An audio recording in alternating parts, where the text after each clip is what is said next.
우리에게 주시는 하나님의 말씀은 신약성경 로마서 5장 1절에서 11절의 말씀입니다.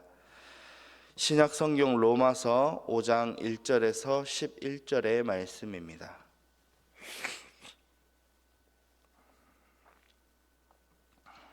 저 한 절, 여러분들 한 절 교독으로 읽겠습니다. 그러므로 우리가 믿음으로 의롭다 하심을 받았으니 우리 주 예수 그리스도로 말미암아 하나님과 화평을 누리자. 또한 그로 말미암아 우리가 믿음으로 서 있는 은혜에 들어감을 얻었으며 하나님의 영광을 바라고 즐거워하느니라. 다만 이뿐 아니라 우리가 환난 중에도 즐거워하나니 이는 환난은 인내를, 인내는 연단을, 연단은 소망을 이루는 줄 알미로다. 소망이 우리를 부끄럽게 하지 아니함은 우리에게 주신 성령으로 말미암아 하나님의 사랑이 우리 마음에 부은 바 됨이니 우리가 아직 연약할 때 기약대로 그리스도께서 경건하지 않은 자를 위하여 죽으셨도다. 의인을 위하여 죽는 자가 쉽지 않고 선인을 위하여 용감히 죽는 자가 혹 있거니와 우리가 아직 죄인 되었을 때 그리스도께서 우리를 위하여 죽으심으로 하나님께서 우리에 대한 자기의 사랑을 확증하셨느니라. 그러면 이제 우리가 그의 피로 말미암아 의롭다 하심을 받았으니 더욱 그로 말미암아 진노하심에서 구원을 받을 것이니 곧 우리가 원수 되었을 때 그의 아들의 죽으심으로 말미암아 하나님과 화목하게 되었은즉 화목하게 된 자로서는 더욱 그의 살아나심으로 말미암아 구원을 함께요. 그뿐 아니라 이제 우리로 화목하게 하신 우리 주 예수 그리스도로 말미암아 하나님 안에서 또한 즐거워하느니라. 아멘. 할렐루야. 눈 내려서 쌓이고 미끄러운 가운데에도 이 새벽에 주님의 전을 찾은 여러분들에게 하나님의 은혜가 넘치시기를 간절히 소망합니다. 이 로마서를 처음 읽던 1세기 성도들은 로마 제국의 통치 가운데 있었습니다. 로마는 광대한 영토를 다스리기 위해 정교한 법 체계를 발전시켜 왔고 또 그 법 체계 위에 나라가 튼튼히 서 갔습니다. 바울 역시 이 로마 시민권자로서 법의 보호 아래 자신의 권리를 행사할 수가 있었습니다. 그래서 로마서를 읽다 보면 특히 1장부터 4장의 내용은 마치 법정 이야기를 보는 것과 같습니다. 그리고 유대인들은 이렇게 말합니다. 우리는 율법이 있으니 의롭다라고요. 그러자 바울은 아브라함을 세워서 자신을 변론합니다. 사람이 의롭다 하심을 얻는 길은 행위가 아니라 뭐예요? 믿음이다 라고 말이죠. 하나님은 재판장이 되셔서 유대인과 헬라인을 가리지 않고 예수 그리스도를 믿는 믿음이 있는가를 보시고 결국 판결하십니다. 그런데 여기에는 중요한 사실이 있습니다.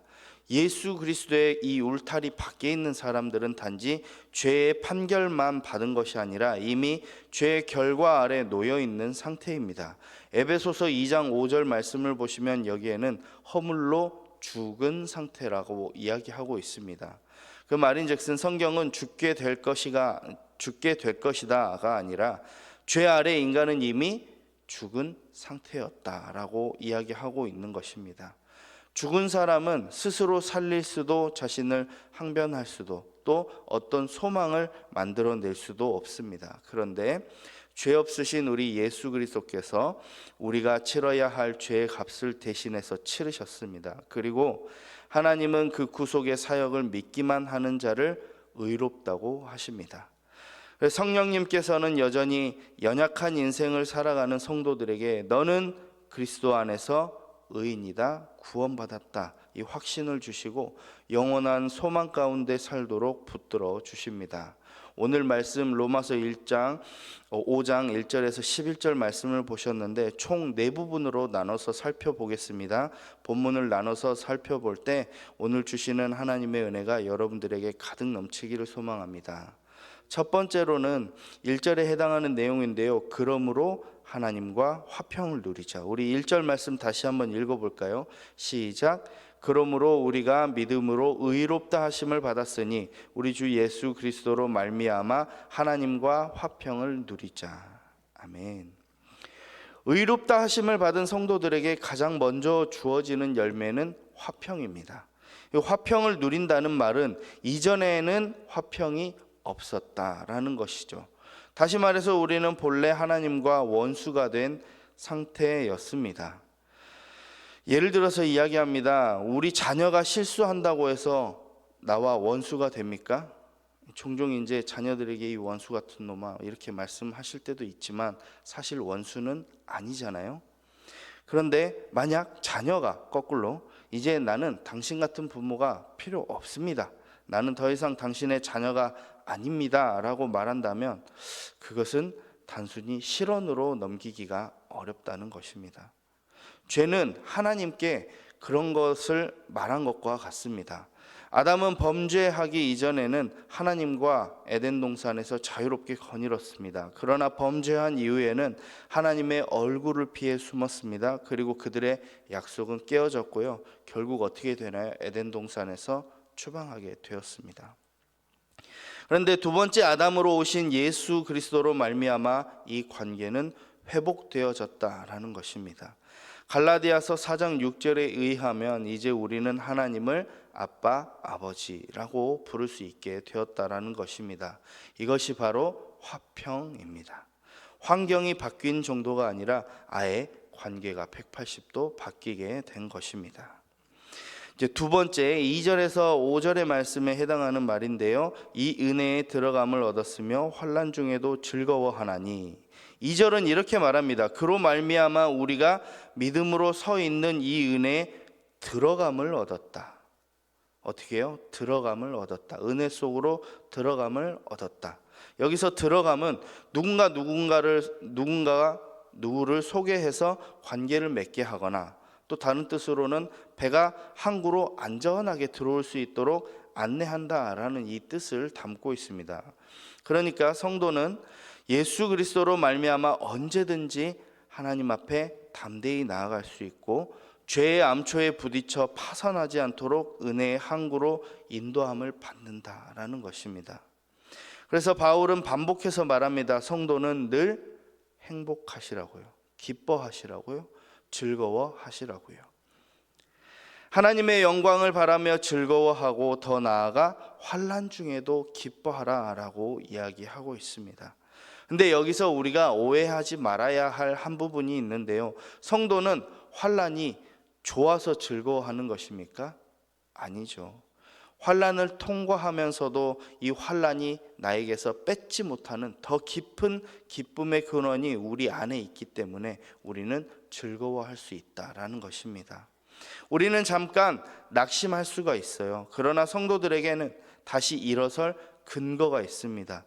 그 근거가 무엇이냐? 5절 말씀을 한번 읽어볼까요? 시작. 소망이 우리를 부끄럽게 하지 아니함은 우리에게 주신 성령으로 말미암아 하나님의 사랑이 우리 마음에 부은 바 됨이니.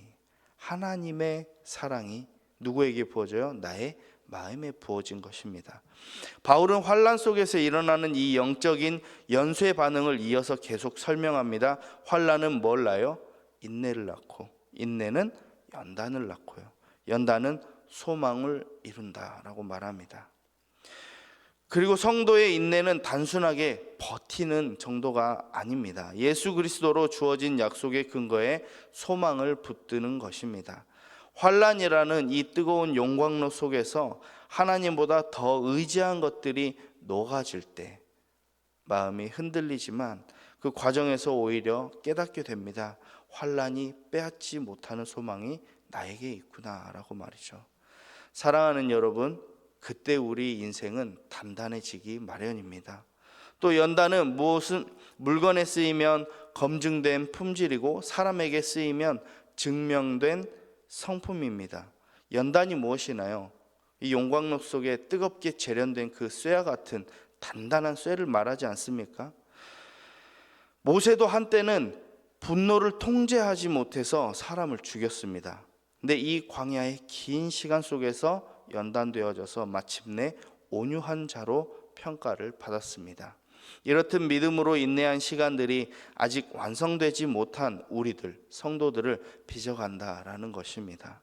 그리고 바울은 소망은 우리를 부끄럽게 하지 않는다라고 이야기하고 있습니다. 왜일까요?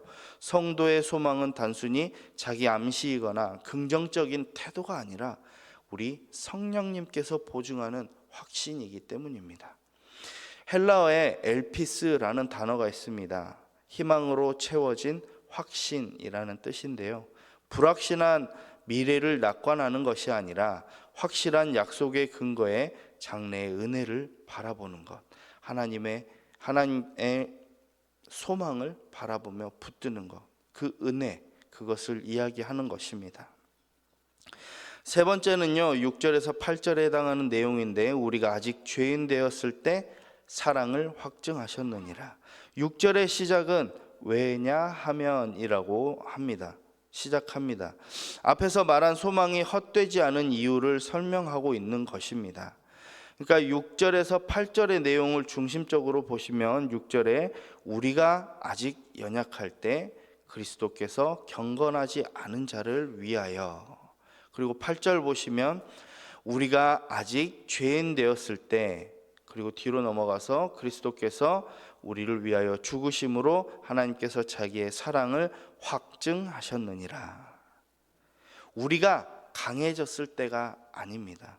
우리가 정말 감사가 넘칠 정도로 좋은 상태였을 때가 아니라는 것입니다. 우리가 사랑받을 만한 그 이유를 갖추었을 때, 준비되었을 때가 아니라 내가 아직 죄인인 상태일 때 우리 주님께서는 우리를 위해 죽으셨습니다. 그러니 지금 우리가 고난을 지나고 있거나 상황이 뜻대로 되지 않아 마음이 흔들릴 때에도 하나님의 사랑은 결코 변함이 없습니다. 그래서 문제를 해결하기 위해 기도하기 전에 우리는 성령의 충만함을 위해 기도해야 합니다. 성령께서 하나님의 사랑을 우리 마음 가운데 부어주실 때 우리는 그 어떤 어려움이 와도, 고난이 와도 소망을 놓지 않을 수 있게 된다라는 것입니다. 하나님은 때때로 우리의 기대와는 다른 방식으로 인도하시기도 하지만, 지나고 보면 우리가 장애물이라고 여겼던 그 일들이, 내가 실패했다고 씁쓸해했던 이 일들이 지나고 나면 하나님께서 인도하신 지름길이었다는 것을 깨닫게 하실 때가 있음을 꼭 기억해 주시기 바랍니다. 네 번째, 그뿐 아니라 하나님 안에서 즐거워하느니라. 9절에서 11절에 해당하는 내용인데요. 또 결론으로 이제 바울은 내려갑니다. 9절 말씀을 보시죠. 그의 피로 말미암아 의롭다 하심을 받았으니 진노하심에서 구원을 받을 것이니. 그리고 10절이요. 원수 되었을 때 화목하게 되었은즉 더욱 그의 살아나심으로 말미암아 구원을 받을 것이니라. 이 성도의 구원의 확신은 막연한 자기 확신이 아니라고 했습니다. 십자가와 부활이라는 역사적인 사건에 근거한 아주 실제적인 확신이라는 것입니다. 우리 주님께서 부활 사건을 담당하시며 주님께서 죄 없으신 하나님의 아들이시라는 이 사실과 예수님께서 대속되셨다는 이 참되다는 것을 확증하고 있습니다. 그래서 11절이 다시 말합니다. 그뿐 아니라 우리 주 예수 그리스도로 말미암아 하나님 안에서 또한 즐거워하느니라.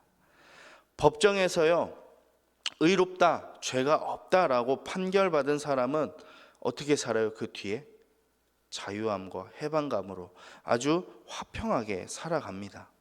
성도는 그러므로 하나님과 화평을 누리고 은혜의 자리로 들어가고 환난 속에서도 소망을 붙들고 사랑의 확증을 붙들며 마침내 하나님 안에서 즐거워하는 삶으로 부르심을 받았습니다.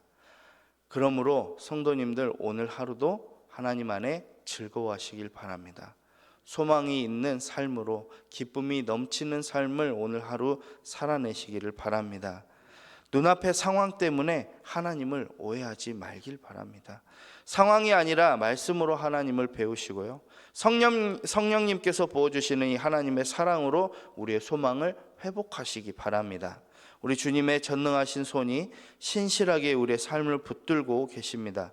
그렇기 때문에 오늘 또 당당하게 그 믿음으로 담대하게 살아내시기를 간절히 축복합니다. 기도하겠습니다.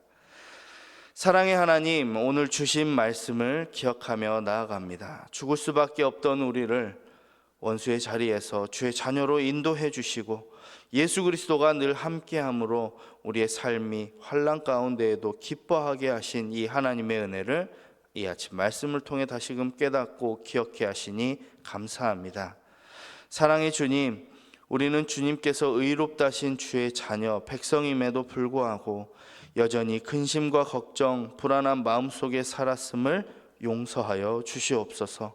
사도 바울이 전한 것처럼 우리도 우리를 화목케 하신 예수 그리스도와 더불어 살며 오늘 또 자유함으로 해방감으로 주님께 영광을 돌리는 삶이 되도록 인도하여 주시옵소서. 오늘의 삶에서 주님을 사랑하며 주님 주신 사명을 감당하는 기쁨이 넘치는 주의 백성의 삶을 살아가도록 함께 하옵소서. 이 시간 주님 앞에 나아오며 귀한 물질을 올려드린 손길이 있습니다. 하나님, 그 손길 위에 복에 복을 더하여 주시옵고 온 성도들의 삶의 가정 가운데 하나님의 물질의 형통한 복이 흘러넘치도록 오늘 또 인도하여 주시옵소서. 감사드리며 거룩하신 예수 그리스도의 이름으로 기도하옵나이다. 아멘. 하늘에 계신 우리 아버지, 아버지의 이름을 거룩하게 하시며 아버지의 나라가 오게 하시며 아버지의 뜻이 하늘에서와 같이 땅에서도 이루어지게 하소서.